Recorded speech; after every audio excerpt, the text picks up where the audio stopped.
How to customize app icons in Windows 11.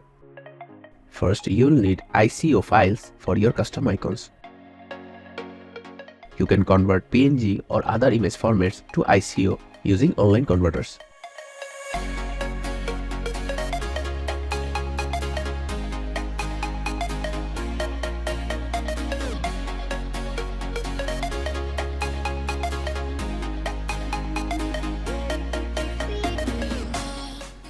After downloading it, it will look like this. Now, right-click on the shortcut you want to change icon. Select Properties. Click Change Icon. Browse to your ICO file and select it.